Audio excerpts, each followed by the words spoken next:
کہ جب ایسے عظیم مولا کے ہم بندے ہیں نا تو پھر چھوٹے چھوٹے معاملات میں گھبرایا نہ کریں. ہاں ہمارے لیے بعض اوقات معاملہ بڑا ہوتا ہے، میرے رب کے لیے کچھ بھی نہیں ہے. ہاں کیوں کر نہ میرے کام بنے غیب سے حسن، کیوں کر نہ میرے کام بنے غیب سے حسن، بندہ بھی ہوں تو کیسے بڑے کارساز کا. اس عظیم مولا کا بندہ ہو کر پھر ہم گھبراتے ہیں، پھر ہم ٹینشن میں آ جاتے ہیں، پھر ہم دنیا والوں کے چکر لگاتے ہیں.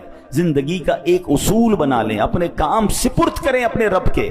پرابلم میں آ گئے کہ اللہ مالک ہے، وہ اللہ ہے ہی، جب مالک ہی وہی ہے، کریم بھی وہی ہے، خالق وہی ہے، اس پوری کائنات کو چلا رہا ہے، تو میرے پرابلمز اس کے لیے کچھ بھی نہیں ہیں.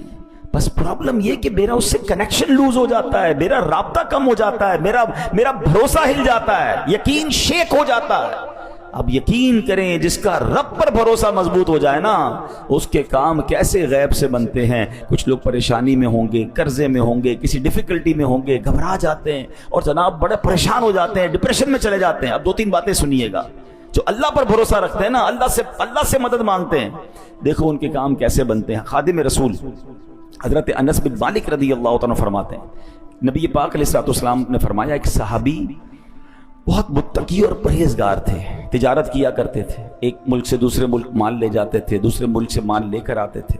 دوران تجارت سفر پر روانہ ہوئے تو ایک جنگل سے جانا گزر ہوا، تو ایک شخص آیا، اس نے جنگی لباس پہنا ہوا تھا، ہاتھ میں تلوار تھی، اور آپ کا سارا سامان لے لیا تجارت کا اور کا قتل ہونے کے لیے تیار ہو جا. یہ سن کر صحابی نے کہا کہ مال تم نے لے لیا ہے، سارا مال لے لو، مجھے قتل کیوں کر رہے ہو، مجھے جانے دو. تو کہا میں تمہیں مال بھی تمہارا لوں گا اور تمہیں قتل بھی کر دوں گا. وہ جو شخص تھا، ڈاکو جو تھا، وہ بڑا ظالم تھا.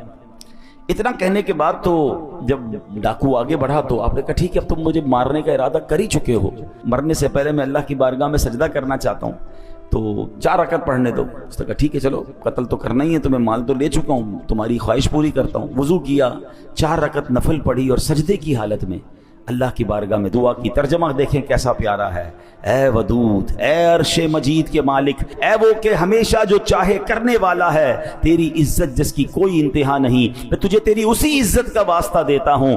اے ایسی بادشاہت کے مالک جس پر کوئی دباؤ نہیں ڈال سکتا، وہ نور جس سے تیرا عرش روشن ہے، میں تجھے اسی نور کا واسطہ دیتا ہوں. اے میرے پروردگار، مجھے اس ڈاکو کے شر سے محفوظ فرما. اے مدد کرنے والے میری مدد فرما، اے مدد کرنے والے میری مدد فرما، اے مدد کرنے والے میری مدد فرما. صحابی رسول نے گر گڑا کر 3 بار یہ دعا پڑھی. ابھی دعا سے فارغ نہ ہوئے تھے، اچانک ایک گھڑ سوار آئے، ان کے ہاتھ میں بھی تلوار ہے. اس ڈاکو کا کام تمام کیا، اس کو جناب مار کر اب وہ واپس جانے لگے. تو اب جب وہ گھڑ سوار جو آئے تھے، صحابی رسول کہتے ہیں آپ کون ہیں، اس جنگل میں کہاں سے آ گئے، میری مدد کیسے کی آپ نے؟ اللہ اکبر. گھڑ سوار کہتے ہیں میں اللہ کے فرشتوں میں سے ایک فرشتہ ہوں، 4تھے آسمان سے آپ کی مدد کے لیے آیا ہوں.